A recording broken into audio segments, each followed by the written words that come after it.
Selamat datang di Universitas Islam Negeri Syekh Ali Hasan Ahmad At-Dari Padang Sidimpuan. Inilah kampusnya para penuntut ilmu yang berlandaskan keislaman, keindonesiaan, dan kearifan lokal. Assalamualaikum warahmatullahi wabarakatuh. Yang saya hormati Bapak Ibu penguji uji kinerja PPG dalam jabatan batch 2 Pendidikan Agama Islam tahun 2024. Perkenalkan, nama saya Fatmawati, NIM 24211000351. Tempat tugas saya di SD Negeri nomor 10/1933 Perbaungan, Serdang Bedagai. Saya adalah mahasiswa PPG dalam jabatan batch 2 Pendidikan Agama Islam tahun 2024 pada LPTK Universitas Islam Negeri Syekh Ali Hasan Ahmad At-Dari Padang Sidimpuan. Pada hari ini Selasa tanggal 28 Januari 2025 saya akan melaksanakan praktik pembelajaran dengan materi beriman kepada Rasul-Rasul Allah pada kelas 4 SD.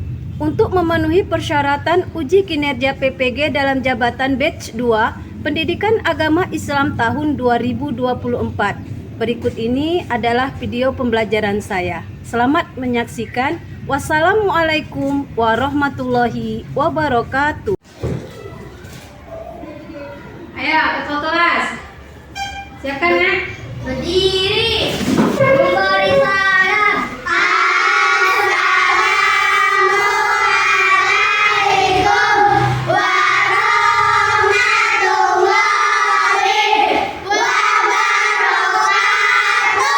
Waalaikumsalam warahmatullahi wabarakatuh.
Kisah Nabi Muhammad SAW ketika Rasulullah dilempari batu oleh penduduk Taif.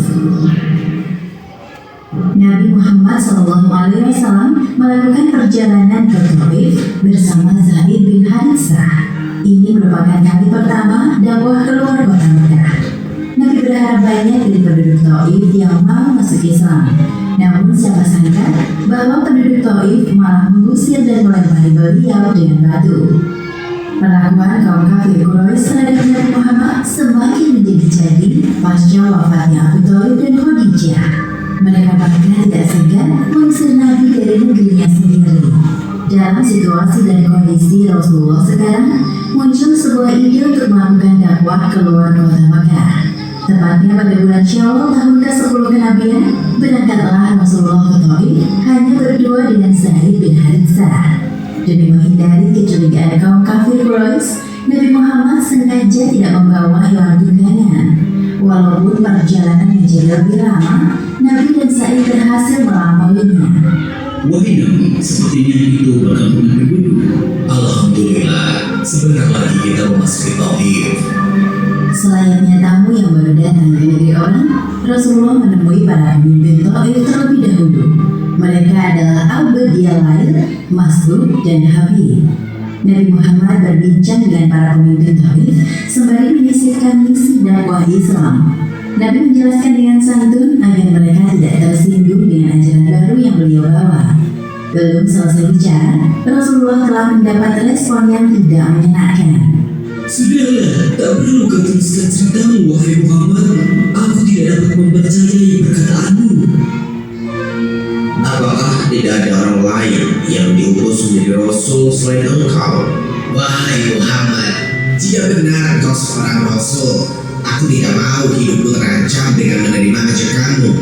Namun, jika ternyata engkau ada pembohong besar, maka engkau tidak pantas berbicara denganku. Perkataan para penguasa Taif tersebut sungguh menyakiti hati Rasulullah. Namun beliau memilih untuk sabar daripada menanggapi mereka. Ini merupakan bagian dari konsekuensi dakwah yang beliau emban. Baiklah, aku mengambil urusan kalian. Selama kurang lebih 10 hari bermukim di sana, Nabi Muhammad berusaha mendekati penduduk Taif. Namun respon mereka tidak berbeda dengan para pemimpinnya. Bahkan lebih buruk, para penduduk mengusir Nabi Muhammad. Berhentilah, keluar dari negara kami. Kami tidak akan mau mengikuti ajaranmu, wahai Muhammad. Pulanglah ke negerimu. Ketika Nabi hendak bersiap-siap pulang, penduduk Taif telah bersiap melempar beliau dengan batu dan tanah sampai kaki beliau luka-luka. Padahal saya telah membentengi Nabi dengan tubuhnya yang besar. Wahai Nabi, kita harus segera pergi dari tempat ini. Setelah berlari cukup jauh, sampailah Rasulullah dan Zaid di tembok perbatasan kota. Di sanalah mereka bersembunyi hingga orang-orang berhenti melempari dengan batu. Posisi Nabi Muhammad dan Zaid sekarang 3 km dari kota Taif. Di dekat mereka terdapat kebun anggur. Nabi dan Zaid beristirahat di dekat pohon yang menghadap ke arah tembok. Di tempat itulah Nabi berdoa kepada Allah Subhanahu wa Ta'ala. Ya Allah, hanya kepada Engkau hamba mengadu. Hamba sama sekali tidak bermaksud untuk mengeluh penduduk kota ini. Dari mana asalmu dan apa agamamu? Aku seorang Nasrani dari penduduk Ninawi. Aku pernah mendengar tentang negeri asal. Kepada Engkau, lantas kepada siapa lagi hamba berserah? Hanya Engkau satu-satunya Tuhan yang berhak kami sembah. Dari kejauhan, pemilik tembok yaitu Utbah dan Syaibah memperhatikan Nabi Muhammad yang sedang berdoa. Tiba-tiba hati mereka tersentuh. Kemudian salah satu dari mereka memanggil pelayannya. Wahai Adas, ambilkan setangkai anggur ini untuk 2 orang. Kedua majikan Adas terlihat kesal melihat perlakuan Adas terhadap orang asing. Lihatlah, wahai saudaraku, budak itu telah menentang kita. Ketika Adas berjalan menuju arah majikannya, salah seorang dari mereka berkata, Apa Apa yang barusan engkau lakukan, wahai Adas? Sungguh memalukan. Mengapa engkau melakukan hal itu untuk orang asing? Wahai tuanku, tidak seorang pun di dunia ini lebih baik dari Muhammad. Dia telah memberitahuku sesuatu hal yang hanya diketahui seorang utusan. Memangnya agama sama dengannya. Untuk apa engkau peduli dengannya? Tidak, aku seorang Nasrani dan Muhammad pemeluk Islam yang taat. Rasulullah memperhatikan perdebatan antara Adas dan majikannya dari tempat yang bernaung. Beliau berdoa agar Adas tidak terpengaruh dengan perkataan majikannya dan berpaling kepada agama Islam. Celakalah dirimu, wahai Adas. Jangan sampai orang yang bernama Muhammad itu memalingkanmu dari agamamu sendiri, karena jelas agamamu lebih baik dari agamanya. Menyaksikan Adas yang tidak beranjak dari tempat duduknya, Nabi Muhammad hanya bisa pasrah. Setelah keadaan aman, Nabi dan Said berjalan menuju ke arah Mekah. Tatkala melewati suatu tempat yang bernama Qarn As-Sa'ali, Allah Subhanahu wa Ta'ala mengutus malaikat Jibril bersama malaikat penjaga gunung menemui Rasulullah. Sesungguhnya Allah Subhanahu wa Ta'ala telah mengetahui perlakuan kaum. Dia mengutus bersama malaikat penjaga gunung. Wahai Muhammad, jika engkau ingin aku meratakan mereka dengan kedua gunung di dekat Taif, aku akan melakukannya. Alih-alih membalas perlakuan penduduk Taif, beliau justru mendoakan mereka. Nah, anak ibu, dari video yang kita lihat tadi, sekarang ibu mau bertanya pada kalian. Dari yang kalian lihat tadi sampai habis, bagaimana kita bisa meneladani sifat dan perjuangan Rasul Allah dalam kehidupan sehari-hari? Sabar, Bu. Iya, sabar. Apa lagi, Nak? Baik. Selalu baik. Tidak baik. Apa itu, Nak? Selalu baik. Yang kuat suaranya. Selalu baik. Iya, selalu baik. Ada lagi? Tidak dendam. Iya, tidak pendendam. Ada lagi? Ada lagi? Iya, dari yang kita lihat tadi, kita bisa ambil kesimpulan bahwasannya meneladani sifat Rasul itu apa tadi? Sikap sabar, selalu berbuat baik, tidak pendendam. Ada yang kalian lihat tadi kan, Nabi itu dilempari dengan batu, tapi Nabi bagaimana?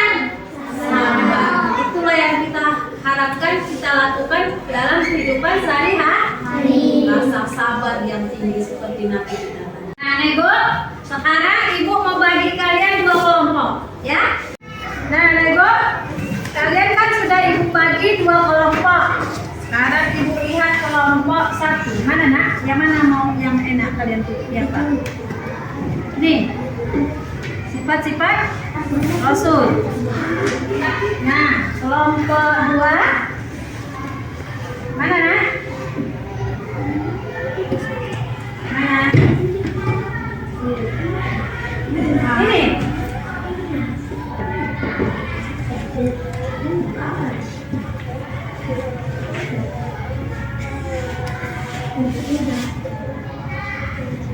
Nah, sekarang kalian sudah mendapatkan tugasnya masing-masing. Ibu hitung dari sekarang. Siap kerjakan. Nanti kita presentasikan ke depan. Ayo mulai, Ibu. Silakan kerjakan.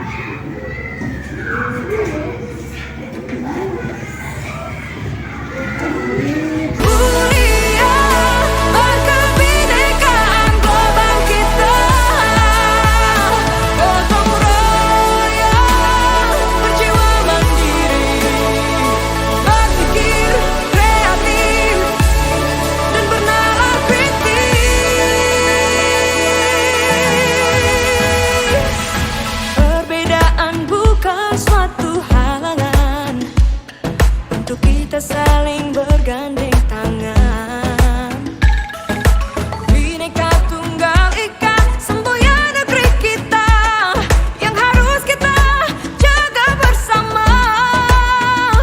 Profil pelajar Pancasila tanamkan di dalam dada. Profil pelajar Pancasila cerdas berkarakter itu kita.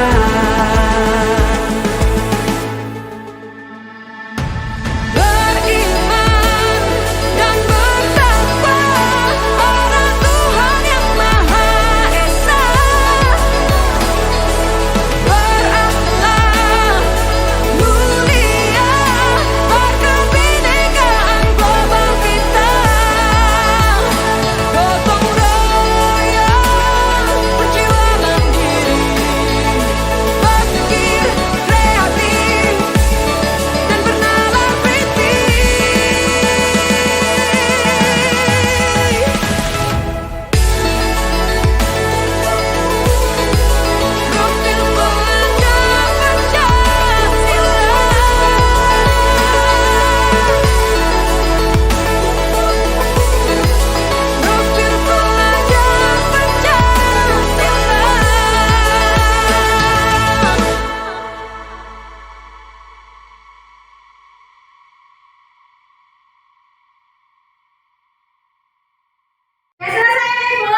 bahwa sifat wajib Rasul, sifat musyrik Rasul, sifat cacat Rasul. A. Sifat ma'amil amalan. C. Tadli. D. Fatan. A. Hizib. B. Kalimatan. C. Bintang. D. Balada. Jadi artinya dia boleh selalu maksud itu kadang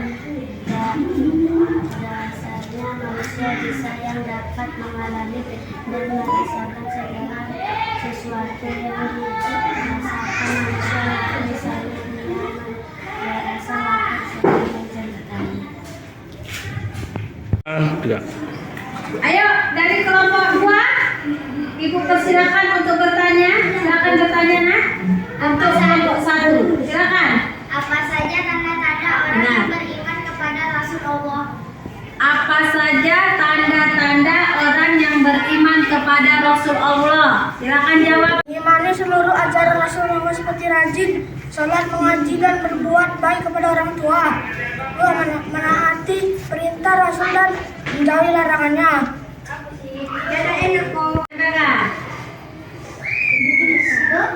Nah, perhatikan, Nak. Itulah hasil kelompok 1. Bagus ya. Tepuk tangan, kasih aplaus untuk kelompok 1.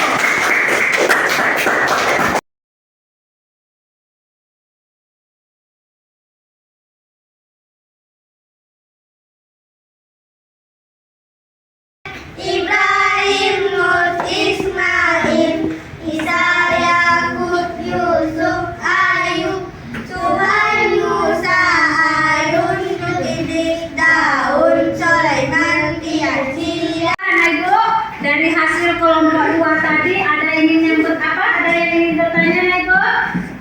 Rahmi, yang kuat suaranya. Mengapa beriman kepada Rasulullah itu penting? 1. Ajaran darah Rasul, terutama Nabi Muhammad, memberikan kita panduan hidup yang lengkap, mulai dari tata cara ibadah hingga etika bermasyarakat. Dengan mengikuti ajaran para rasul, kita akan merasakan ketenangan hati dan kebahagiaan dunia akhirat.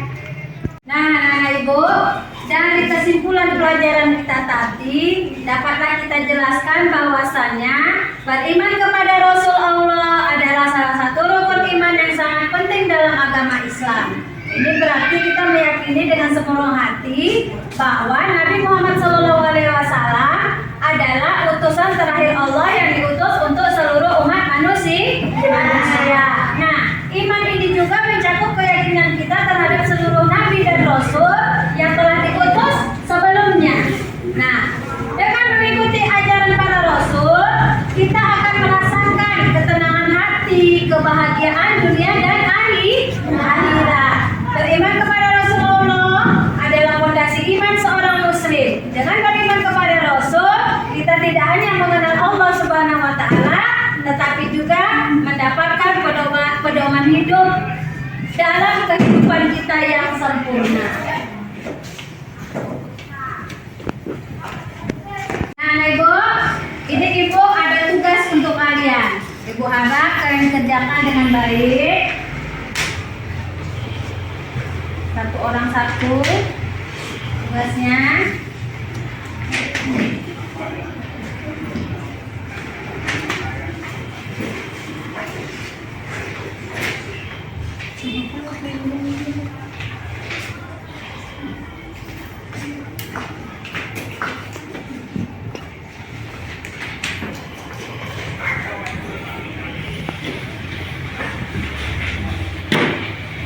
Baik, anak Ibu yang sudah mendapat tugasnya, kerjakan dengan baik ya.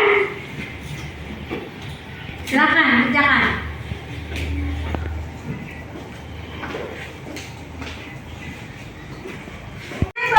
Sudah siap, Bu? Oke. Ini kita kumpulkan. Sini, Nak. Iya, bagus nih ya jawabannya ya. Ini kurang satu. Mana jawabannya? Nih yang bawah ya. Oh, oke. Ini, Nak. Ini Rara. Oke, baiklah anak ibu. Ini tugas kalian sudah sama ibu. Nanti ibu koreksi. Ya, nak? Tunjukkan dulu semangatku. Semangat pagi. Nah,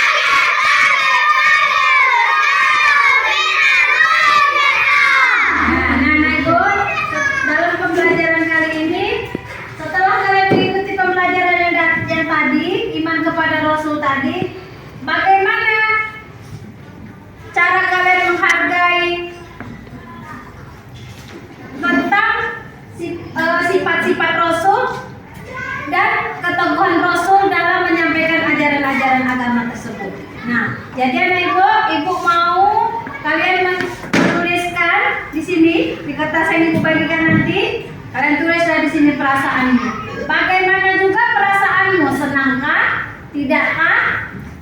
Ibu harap senang semua ya. Senang nggak beriman kepada Rasul itu kita pelajari hari ini? Senang. Kalian nak, apa yang akan kalian lakukan dalam kehidupan kalian sehari-hari? Tentang sifat-sifat Rasul itu tadi, tentang perbuatan-perbuatan Rasul itu tadi, dari awal sampai akhir. Nah, ibu bagikan ini, bolehlah kalian tulis di sini. Ini kelompok 1. Ini buat kelompok 2.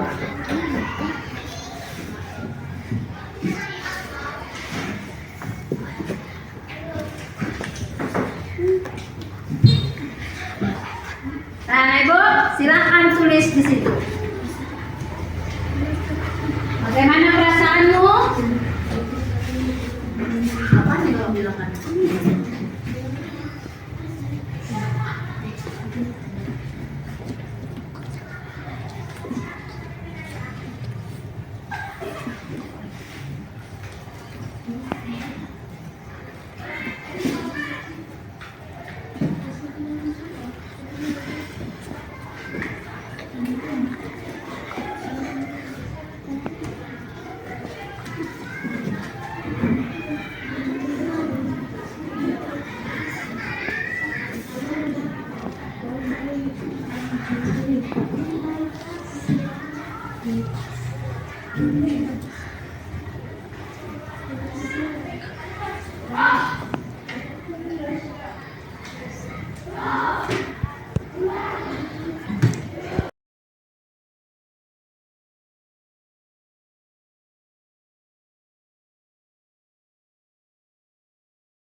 Anak ibu, yang sudah kamu kerjakan tadi, silakan tempel di papan tempel ini.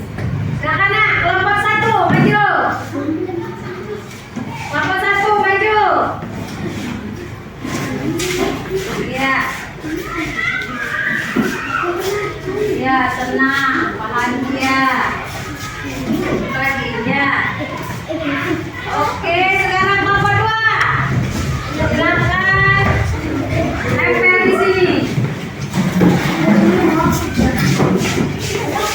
Ini kelompok 2. Iya.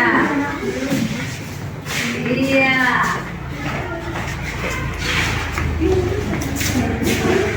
Oke, tepuk tangan untuk kalian. Selamat pagi.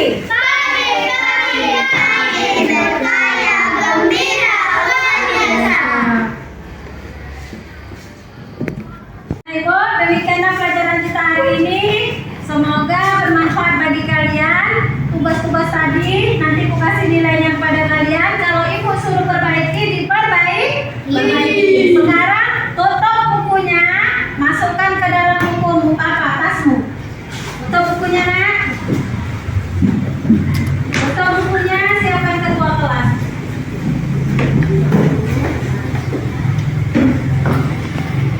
Nah, siapkan ketua kelas.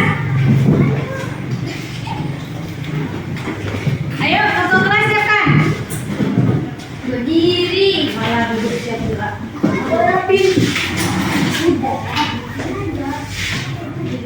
Duduk siap.